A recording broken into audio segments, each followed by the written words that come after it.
Today we're out here with Devin with MIG Trailers. Devin, tell us a little bit about these awesome trailers you got here, man. They're pretty impressive. First time or second time I've seen them.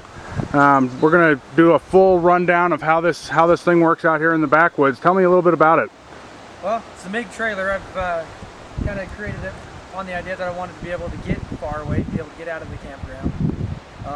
You know, for one of the aspects of it, and also pull behind any tow-rated vehicle, your car, your minivan, to be able to get a family to be able to afford them the opportunity to get up and go camping. We've made it very rugged, very capable. I don't want it to fall apart on the trail when people are out using it, and the use that I would foresee them using. We have, you know, one of the bigger advantages of it is the weight. It weighs 660 pounds. Trail width legal in case you wanted to get way back up in the mountains on a regulated trail. We have on this particular model, we have a tandem axle, which gives you a lot more load carrying capacity. It gives you 12 inches of ground clearance. It gives you a really stable platform to travel into the back country. We have a lot of load carrying capacities. We have the ability to put a roof rack on top. We have the tongue rack on the front, which you can put gas cans, a cooler, anything that you might need that way. And then also for the guys who do have other vehicles and need to trailer them up to the trail also, we have a removable tongue that you can put it on your trailer sideways with the rest of your units and strap it down that way to be able to get everything to the trailhead at once. And what is it made out of?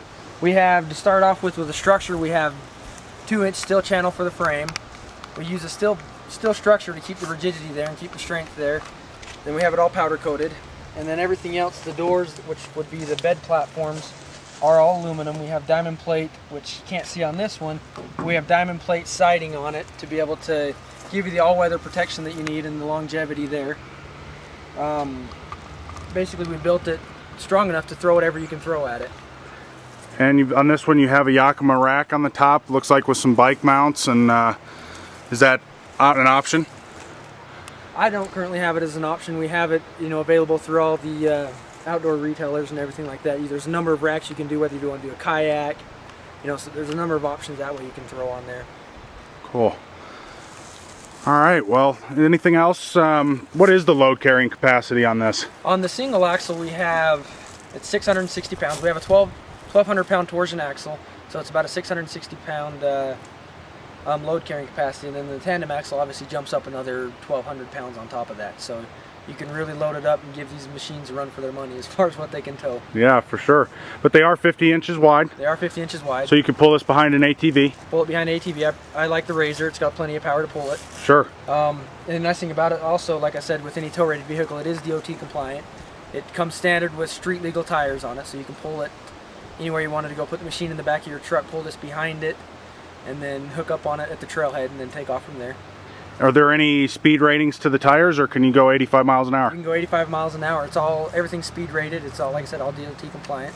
Wow. High speed bearings on the axle, so there's no problems that way. Cool. And then as far as the hitch itself, is it a high articulation or standard? We're just using a standard 2-inch ball. Okay. The testing that we've done, I haven't really ran into any situations where we need the high articulation. We've been to Moab with it and haven't had any issues. Okay. If we're going to be in that situation, I'm afraid you'd roll the machine pulling it, so I don't have anything that way, and I want to keep it dual purpose with the street ability of it. Here in our next segment, we're going to go through and actually open this sucker up and see what it looks like open. Sounds good. Thanks.